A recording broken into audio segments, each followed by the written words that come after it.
interesting than me, I promise you.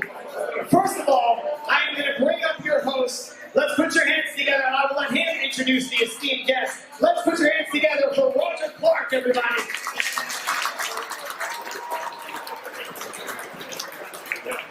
Roger, you can go ahead and introduce our two guests here. Hello, everyone. I can't tell you how excited I am to be here. What an honor. It's good to be back in QBC. Yeah! Thank God, right? A little bit about myself. Born and raised in Queens. Mets fan since I was, since I was like literally coming out of my mother's womb. I'm so glad to be here. All right, guys.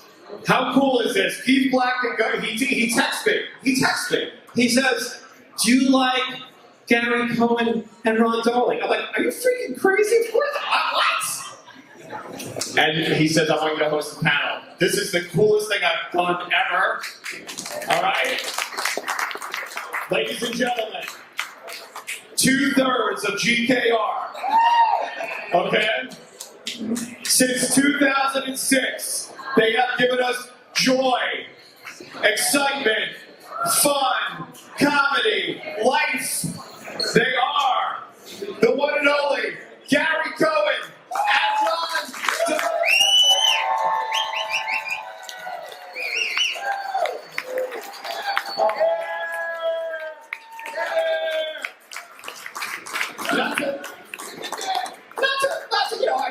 Ron Darling also was a member of the freaking 1986 New York Mets World Championship team! Guys, welcome. So, I have to say, I was a little nervous. I was taking the Long Island Railroad out here today, and I was a little nervous meeting two of the guys who I look up to very much.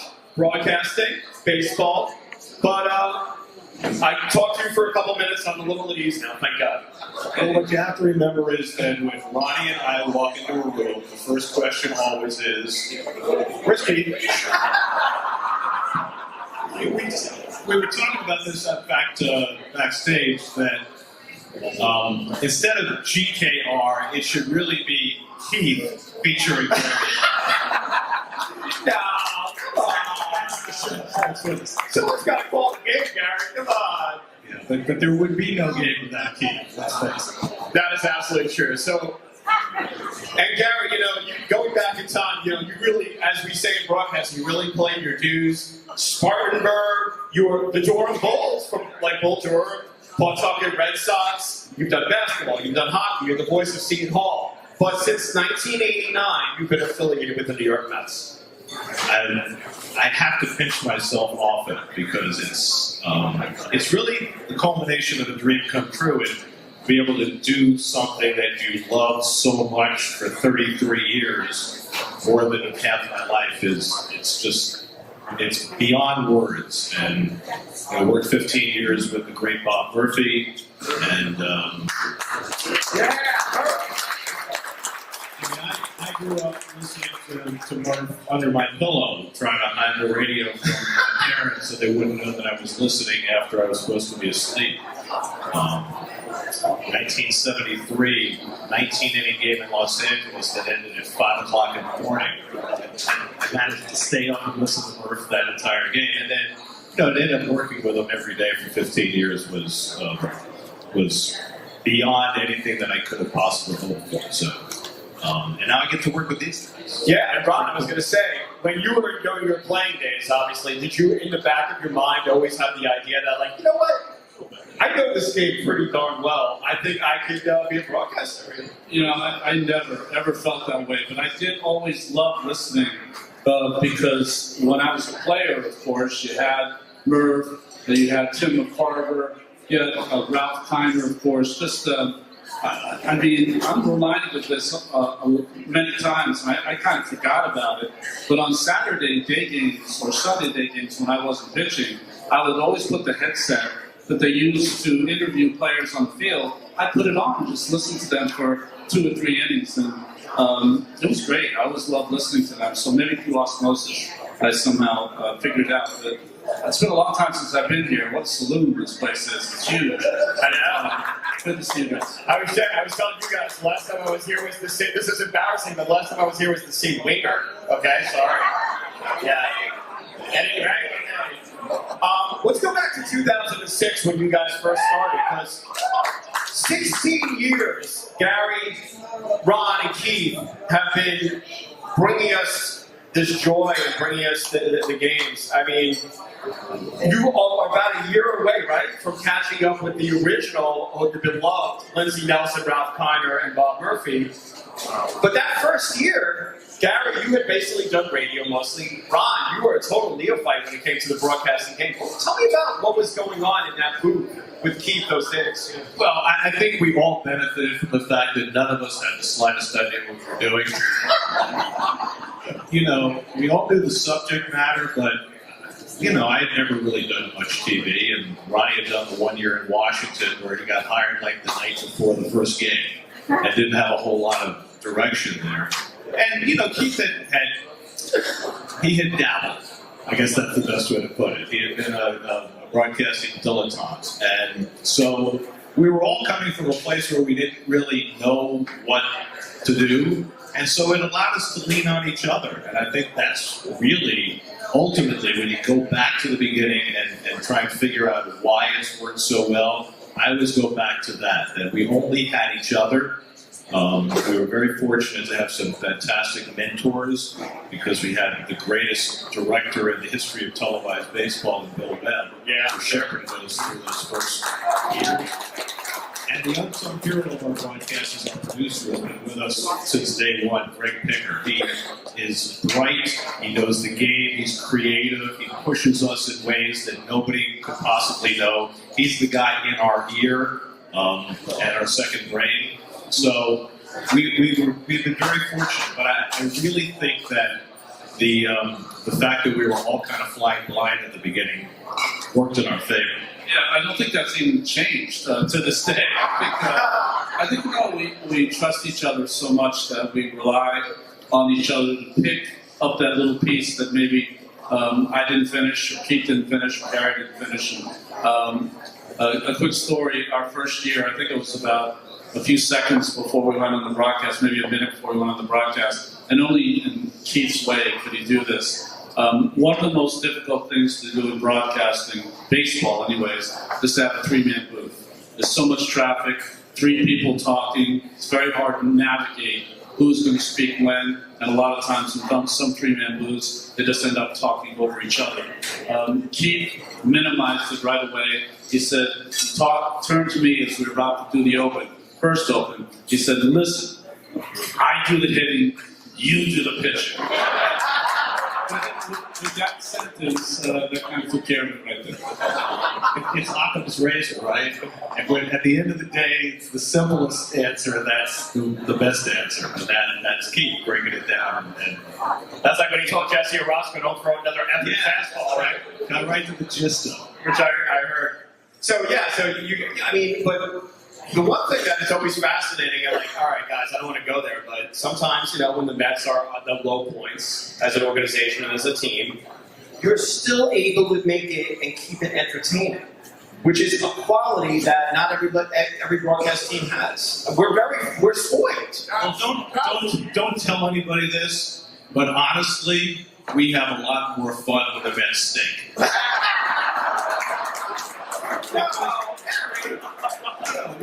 We're going to bring you the game when the team is good, but we pretty much play it straight.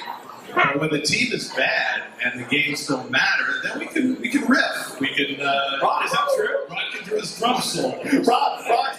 No, I think the thing about the great games, Santana's game, the no-hitter, brilliant games that are in extra innings, whatever they are. DeGrom, any DeGrom, right? I think we always capture and bring it. But occasionally when you have those lopsided games where the Mets are losing, I think we do an amazing job if it's something as simple as baseball cards or whatever. But I do. It's so funny. People love this. I'll tell you, every time we do baseball cards, our producer comes on and says, hey, listen, we're doing the baseball cards. All three of us are like, no, not the baseball cards. Anything with the baseball cards. But they always end up working out because our producer is great. But I think our strength is when it's an upside down game You guys might be too young for this now, but the Larry Sanders Show was a talk show making fun of talk shows. Well, when it's upside down, sometimes we're a broadcast making fun of people that broadcast baseball games. That's kind of how we do it. All right, okay, that totally makes sense. That totally makes sense. Gary, I want to ask you about, and I'd be remiss if I did it as a guy, so I'm sure you agree. Some of the Gary-isms, the Gary calls, you always start off, and of course this has become a part of our life, and a pleasant good afternoon or good evening. Of course, he struck him out. Big strikeouts, and of course, the home run call, which I consider legendary. It's out of here. I'm not even going to go there. I'm not going to say it. Something you developed over the years when you were working through your many years of minor league baseball?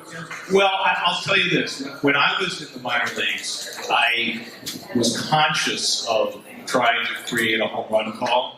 And I'm not going to sit here and embarrass myself by giving you some examples of some of the things I tried out. Who goes to Dynamite? When I was in Durham and Pawtucket. But when I got the Mets job, I think I realized that all of that was forced and crap, and I wasn't going there. So I basically just tried to say what I see, and it sort of worked out that the phrasing, it's not the phraseology, it's more the intonation, because other people say it's out of here, it's not a unique, Right, yeah, exactly. it's not a unique way of calling a home run any more than going, gone is. But for some reason it resonated with me, and I try not to use it too much, but it seems to work. Ron, is it fun to watch Gary? When when you know that moment is there, it's a big moment, and Gary's such a master of making it even bigger when he does it. You know, I honestly didn't really notice the home run call until I think the Mets played the Philadelphia Phillies an extra inning game in 2006. It was an extra inning game. Gary gave it a double out of here, and I almost had a chuckle because it's like, I don't know if it was Bob Murphy's "the goddamn game is over" or whatever he said. It didn't really feel like that. He said it's out of here twice so we could finally go home. But it's, I think it's not even the home run call. It's everything that Gary gives you after the home run call. This year, it wasn't even a home run. I think it was after the two thumbs down kind of episode, and then Baez, remember he scored, and it was just a brilliant game, and Gary made the call. And it wasn't that, the winning run scores, the Mets win it. The call was turn those thumbs around. And I remember sitting there and like, wow, that's pretty unbelievable that he was able to incorporate all that has happened in the entire week into one concise call. That's how brilliant this man is.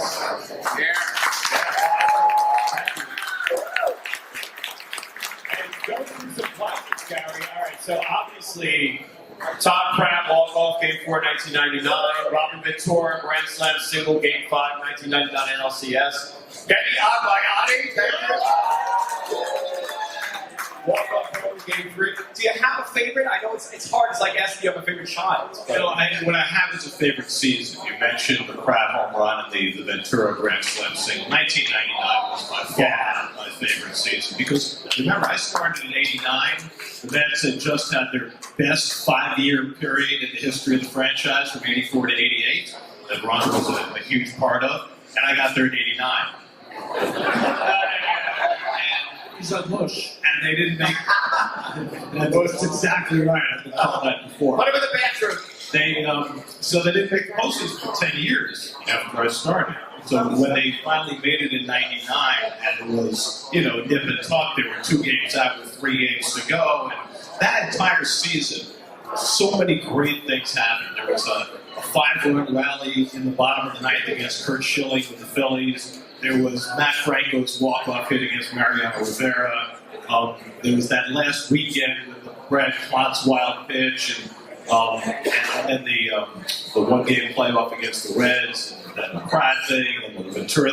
There were so many great moments in that season in '99, and because I hadn't been through one of those before, it resonated even more so with me as a broadcaster. And what was great about the Pratt home run was that nobody in the ballpark, including Todd Pratt, knew if it was a home run. That's right. Because when Steve Finley went up for the ball, everybody thought he was going to catch it, including Finley. He pretty much caught everything that year.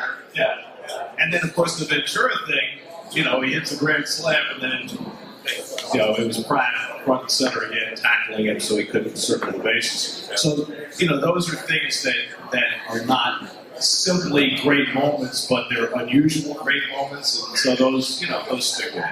And you guys are, Ron, you were there that night for Johan Santana's no hit? Yes. What was that like? Because both of you know the history of the Mets, and I mean, it's almost, I mean, we know the Seaver story, and it's almost unbelievable to think that Seaver, Matlack, Guzman, any of those guys never pitched a no-hitter. 2012, we finally get one from the Mets. Yeah. Well, Gary and I used to always have this fun little ditty back and forth, that when someone would have a no-hitter for 5 or 6 innings, I would look at him and go, this could be the moment. He would always say to me, I don't know how many times I need to tell you this, the Mets will never throw a no-hitter, ever. They see too many good pitchers. And that game really was different because of the pitch count.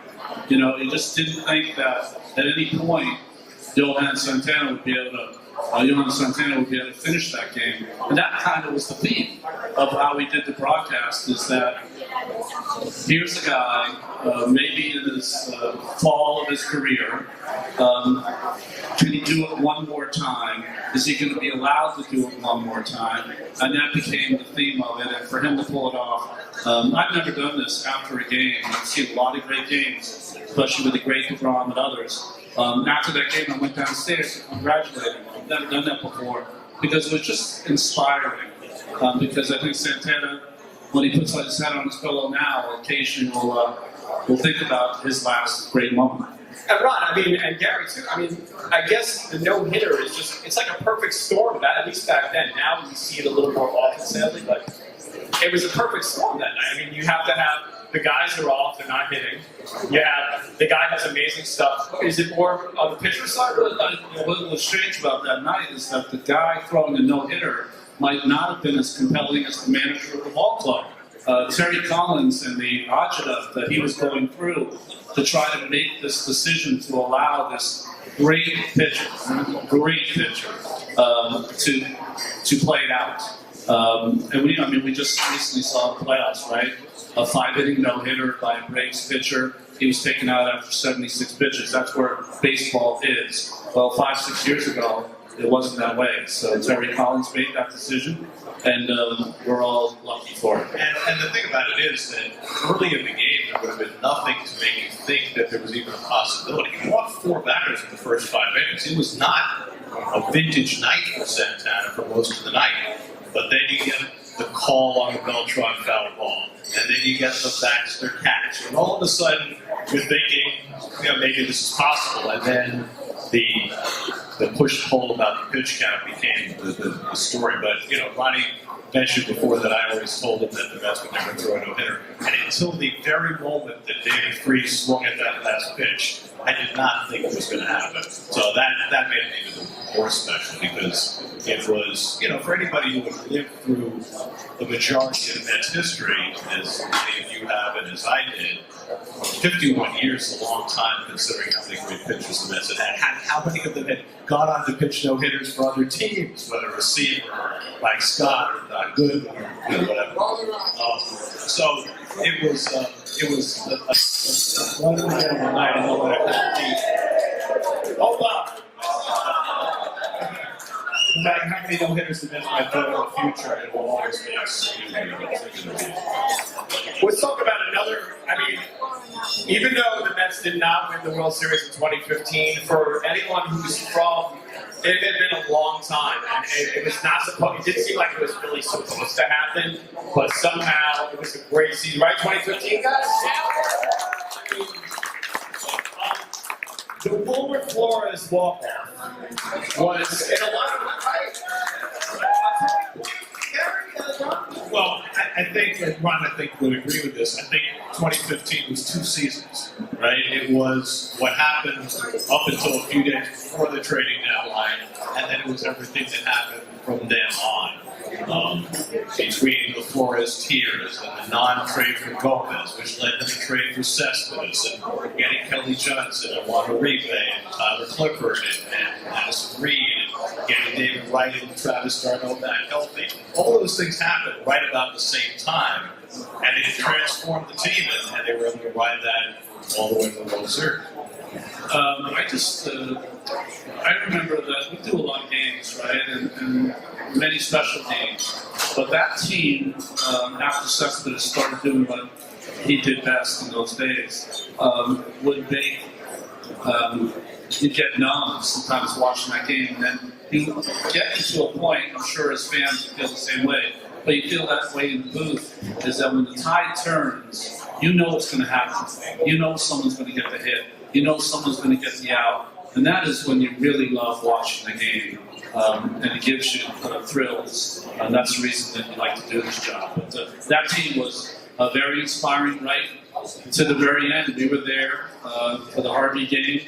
And if you were in the stands that night, it was when he took them out into the ninth inning. I don't think it gets any better. I think that's, in a strange way, maybe the first signature Citi Field moment. And, I know it didn't work out well, but I'm talking about as soon as he ran out to the mound, it doesn't get better than that. That gave you chills. I mean, I go back to the series in Washington in early September where they came from behind in every game.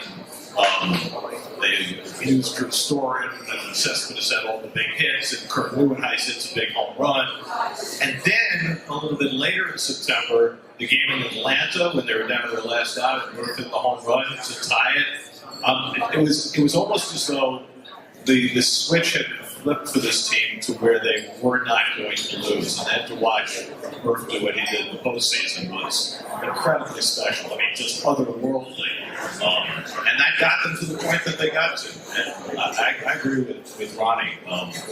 People might take issue with Terry Collins leaving Matt Harvey in that game, but that was one of the great things I've ever seen. Was that pitcher that season, after all he'd gone through, to go to the mound in that moment and walk the ball that badly. I think every fan would sign up for that. Yeah, no, absolutely. So, obviously, this past season, it was, for fans, it was a little bit more it was on the disappointing side. There was a lot of high hopes at the beginning of the season. How, as broadcasters, do you handle going through the daily grind of things? And especially, one of the big things, you finally got back to being on the road. And I think, honestly, I don't know if it's because I'm in broadcasting, but I think all of us could sense you guys wanted to get back out there. You wanted to be in person, right? We didn't go on the road. That was it. That was the deal. And great experiment. But there's a whole rhythm to this game, and I know that we tried our best for your fans to try to give you a feel of what it was like when they were doing the road games. We probably didn't do a great enough job. It's just very, very hard. And being on the road and seeing all that is happening is the only way to deliver baseball games. So hopefully that will open up again next year where we're always on the road because there's nothing like it. There's nothing like time and place, being at a ballpark, being able to talk about it. Instead of reading the weather is 59 degrees in Cincinnati, we're feeling the weather. All those things are really important. Hopefully it will return to normal. And there's a whole other piece to that too. Obviously calling games off a monitor is not ideal. And it's also not being there. It's not being in the clubhouse. It's not talking to the coaches and the players and getting a little feel for what's going on with the team. I think everybody has felt that who covers baseball. The fact that you just don't have the connection that you have when you're there. And, it's our job to try and bring that home for the people watching. And I agree with Ronnie. I don't think we did a very good job of that because it just, the raw materials weren't there for us. And I think we had to rely on our own wits a lot more than we had in the past. Yeah. For example, when we do a game and we're at a stadium and you might feel like, boy, we didn't quite get there. You think about it, we'll talk about it, maybe after the game, whatever. we had many games this year.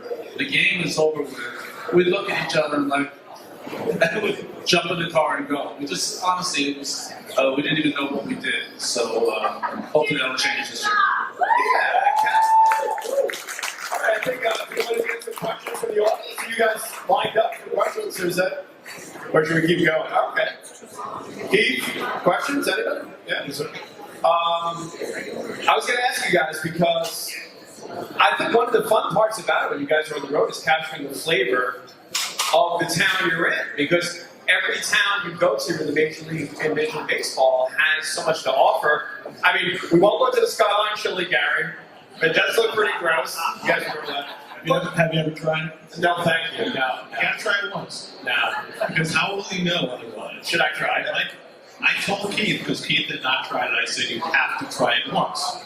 And then you may have to make up your own mind. I think this is true of most things.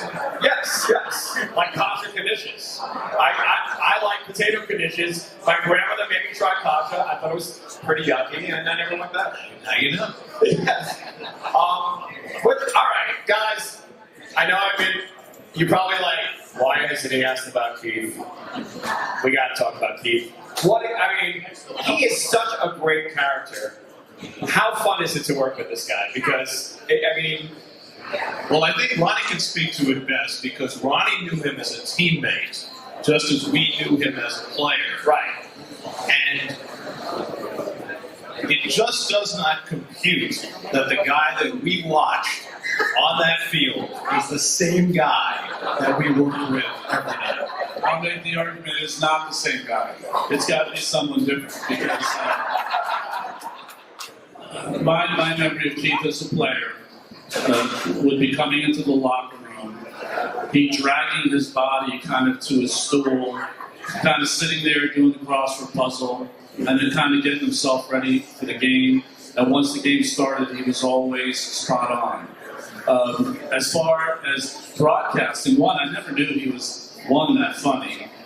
Two, so well read. And three, I think, and I should have known this because he was the captain of our team, but he's such a good teammate. I think that Keith and I were close as teammates, but not as close as we are now.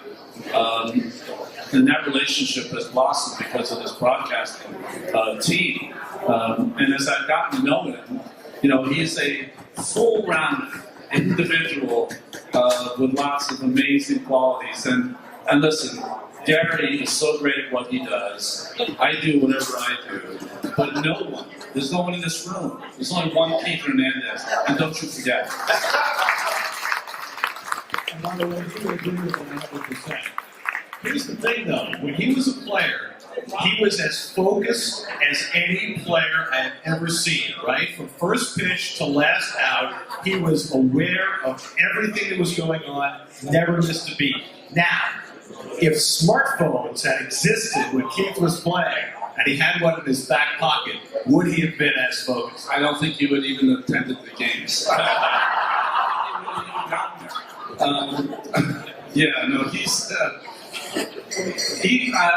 We did a broadcast once. I'll never forget this in Washington. It was the end of the year.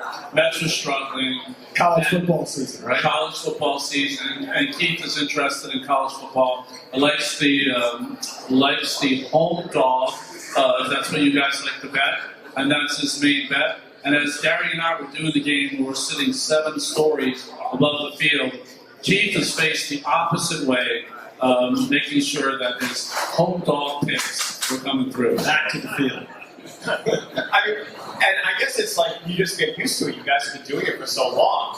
So every once in a while, right? I hate to say it, but people say something that's like so out there, and you're like, "What? Did you just say that?"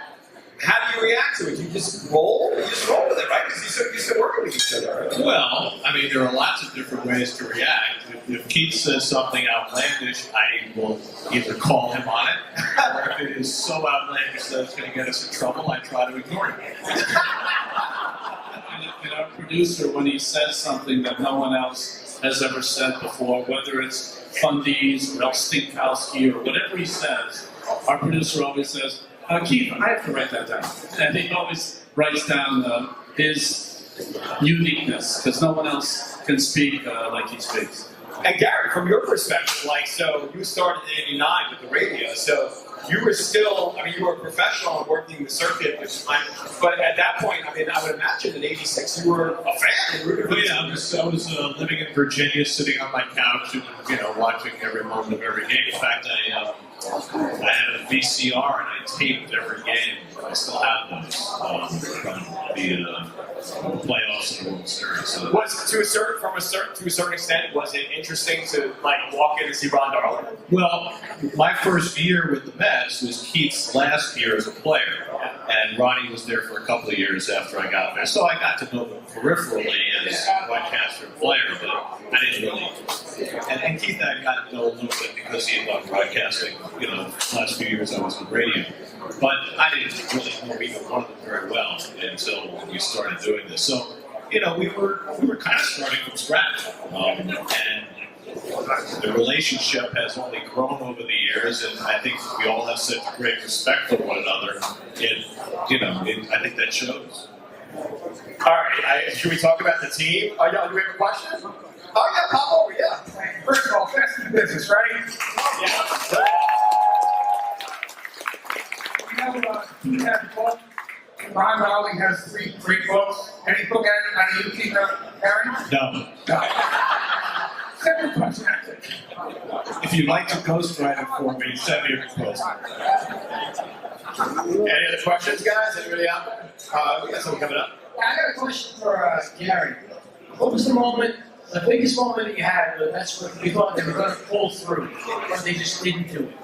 And any player, any moment, they were going to pull through it, and they just didn't do it. You know what? I don't really think that way. I try and stay in the moment. I try not to anticipate what's going to happen. I think if you try to anticipate, then you get yourself in trouble. Yeah. I think that especially my favorite part of games, other than our banter, is close and late.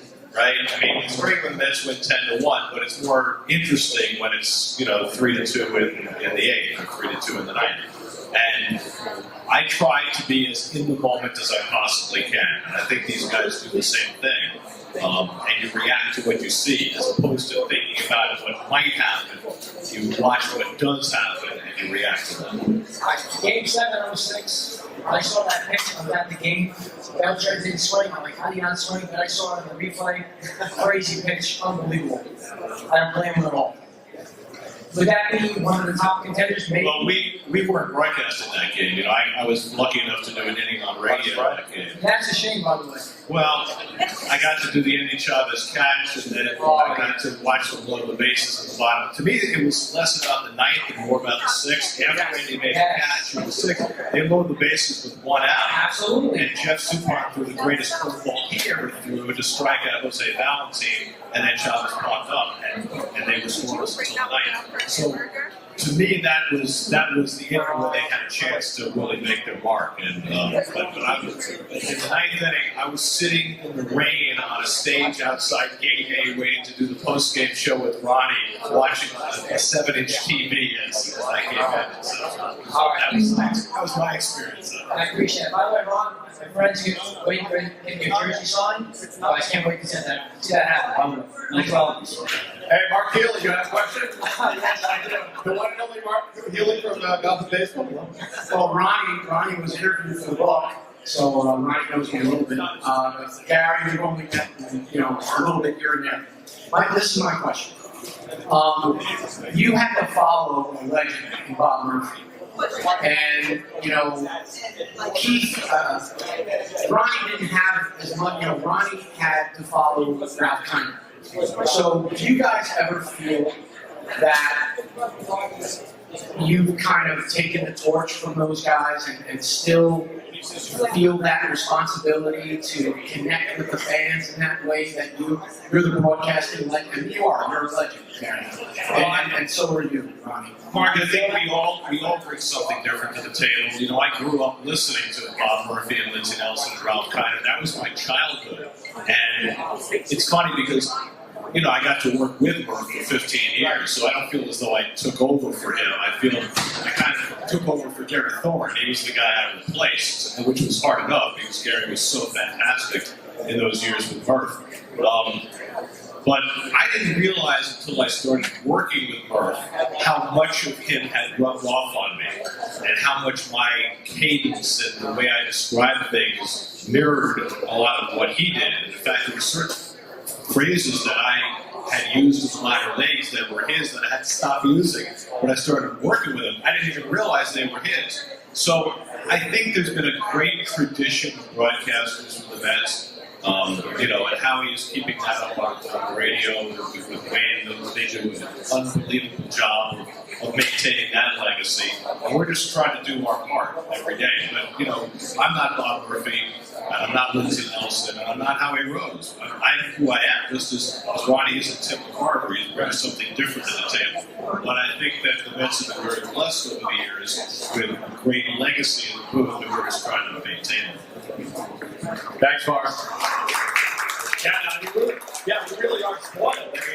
That's a good point. And to feel like Gary, after listening to those folks all those years, to be able to do this. I mean, Gary's like a kid from Queens. I I spent 500 nights in the upper deck at Citi Field. Ronnie was an athlete. Ronnie was a Red Sox fan, but he wasn't as much a fan as he was a player. But my experience, I topped out at 14 years old in Colt League or whatever it was, and I stunk. So my experience as a baseball person was as a fan, and I think I'm still bringing some of that to the table. Did you say 500 nights? At least. So I'm just thinking of Billy Crystal on those 700 Sundays. There's your next off-Broadway play, Gary Cohen, 500 nights. And Ron, I gotta ask you this. This is one of the things that always amazes me about how you guys are able to broadcast these games, and Gary too. I've been watching baseball my whole life. I played baseball. I wasn't that great, but I love the game. But I don't know, how do you guys know that it's a slider, a curve, a fast? How do you know? Well, Keith knows because that's the way you hit 344. So Right. Okay. You know what's coming, and I did a little pitching myself. Yes, that's how we know. Gary, who didn't play at the major league level, is a major league expert on the balls that come in. So that really helps us as we try to figure it out. But it's just I don't know. You know what you know. People ask me all the time, how can you relive the game? How do you know every pitch that you threw in the game? Well, it was your life. Like you either did it or you didn't. When something is that important, you'll always remember. The thing that strikes me all the time is how Ronnie can anticipate how a certain hitter is going to perform against a certain pitcher. Because he's amazing at this. This is a good matchup for this guy and the guy with a home run. I mean, it's a fascinating thing to me. And the other thing is when we show the signs with the runner in second, he always knows what pitch is coming. I have no idea. Well, yeah, and I think Gary, you put it much better than I did. I have a 10-year-old son who plays, baseball Little League, and I'll rewind it and say, Jack, did you hear that what Ron just said? And they're like, shut up, Dad. Anyway, because they don't want to listen to me anyway. That's what kids say to us. Exactly. But it's so, it's not even, there's a big difference between saying fastball for a strike or what you guys do. The one thing about being a starting pitcher is that you perform once, and 4 other days you sit on the bench. So you can either watch what's going on or not watch what's going on, and I guess I watched. Yeah, that's good. All right, let's go through some moments. Do you guys have, we talked about the 1999 season, Gary. Any other favorite moments in broadcasting that really stuck out over the years that you were like, wow, that was really cool? The night a couple of years ago when they played the Nats and we sat out in left field and Todd Frazier hit the home run right past us to tie the game, that was really cool. That was a great moment. We're not, where we broadcast at Citi Field, we've got a great seat, but we're tucked back behind the plate, so we really don't get a sense of the crowd. So when we do sit out, it really changes our perspective as far as the atmosphere of the ballpark. And that night, as the Mets were trying to make a run in 2019, was particularly electric. runs in the ninth against Sean Doolittle and Frazier hits the home run, and then Conforto against the walk-off hit.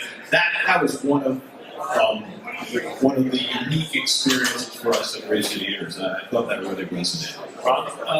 One of my favorites happened a few seasons ago, and it happened with Jacob deGrom. It wasn't a good game for him.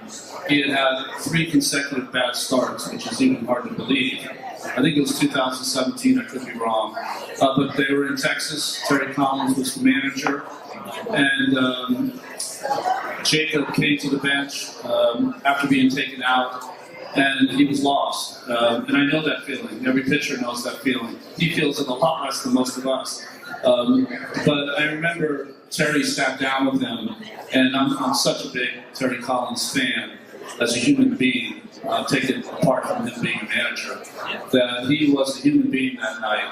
He was paternal that night, a father that night to this young, great athlete who was lost after a start. And for him to sit down, and I tried to intimate what he might have said, because I've had managers say that to me before. I don't know if Terry said those things. But that to me was what I bring to our broadcast, is that I somehow try to take you inside those little discussions. And I seem to do a better job when the discussions are bad than when they're good. I don't know what that means, but that's kind of what I bring to the table. So when I bring it to the table on a higher level, I feel proud of that. Wow, yeah, I love that. All right, just a quick lightning round. Best hitters you guys pitched against, watched as a broadcaster. Pitched against Tony Gwynn, hit almost 500 off me, and they gave up 2 hits to him. I don't know, I think he was like 24 for 55, something crazy. But they gave up 2 hits to him in consecutive starts against the Padres that bounced. They bounced, he hit him on the bounce, up the middle for base hits. So he was the toughest hit for me to get out. But I think, and it was really, I guess not the end of his career, but he still was an amazing hitter. But facing Jack Clark in the 80s with the team he had in St. Louis was, you kind of hitched up your pants a little more before he came to the plate to try to match what he would bring. Because usually there were 2 or 3 guys on base at the time. But it was a perfect mix for him, being the only power guy in the middle of all these jackrabbits. And it was fun to face him because he was locked in. It seemed like he was locked in all the time. Gary, you've seen a lot of great ones too. You know, I think about guys who went on great stretches. Cespedes for 6 weeks in 2015 was the most awesome thing I'd ever seen. Carlos Beltran across a couple of seasons, the mixture of speed and power and base hit ability to go from overall defense, he was a remarkable player. But, sometimes we're prejudiced toward things we see as kids. And I was very fortunate to grow up in the 60s watching the National League. I got to watch Willie Mays and Henry Aaron and Roberto Clemente. But the most awesome, fearsome hitter I had ever seen was Dick Allen. Richie Allen, when he played for the Phillies, hit the longest home run I ever saw at Shea Stadium, over the left field stand, over the bullpen, over the back fence, into the parking lot. It had to be 550 feet. And to me, he was the most fearsome hitter that I ever saw. Some of that is the prejudice of youth, but people are touting Gil Hodges to be in the Hall of Fame, and I think he absolutely Yes. Not question. But I think of him as Richie because he was that way as well. Phillies. He prefers Dick, and he became Dick when he was an MVP with the White Sox. I think Dick Allen deserves to be in the Hall of Fame as well. Okay, last question, because I think we're running out of time, right, guys? Yeah. I don't like to get into this too much, but the future of the team. What do you guys think? You don't try not to talk about it too much in the booth, but obviously you see what's going on. I think there's a lot of good young players. I think there's a future. So, If you don't talk about it in the booth, it's really fun. No. Sometimes, maybe. Hey, listen. It's an interesting time, most interesting time, because you have a lot of players who had a down season. You expected more from them. You expect more from them in the future. Is the Grom healthy? I guess there's so many questions and so many question marks. It's hard to figure it out until you see these guys in February and March. I don't know how Gary feels about this, and maybe it's from being a former player. When February and March comes, I'm 100% in. I don't care who's in the numbers, who's wearing the uniform. I feel like it's going to be a championship year, and I think that's just from being a former player. I don't know how you feel. I feel exactly the same way. Let me know on February 15th who's on the team, and I'll take it from there. But I think here's how I look at it from a global view. Okay, the Mets now have more resources than they've ever had before. The question is, how are they going to best utilize those resources to have the best organization they have? And I think that is happening even as we speak, even though there's nobody in charge of the baseball department right now. I read yesterday that the Mets athletics department is up to 26 people, which is exponentially greater than it's been before. So the resources are there. I also think about what's happened over the last 3 years. 2 teams in the Mets division have won the World Series. Each of them were terrible early in the season, right? I mean, the Nats were 19-31 and won the World Series. The Braves were under 500 at the trading deadline. They won the World Series. There's so much that's more mercurial about baseball right now. So all you can do is put the pieces in place and hope for a good outcome. I think that the Mets have some good players. I think they're more on the way. But I think more importantly, looking 5 to 10 years down the road, I think the Mets have the resources to be a competitive championship caliber team year after year. Now it's just a matter of putting those resources to work to make that happen. Well, listen, I just want to say, first of all, this is one of the coolest honors I've ever had in my entire life, no matter what, is being on the same table with these 2 guys. I will never forget this day.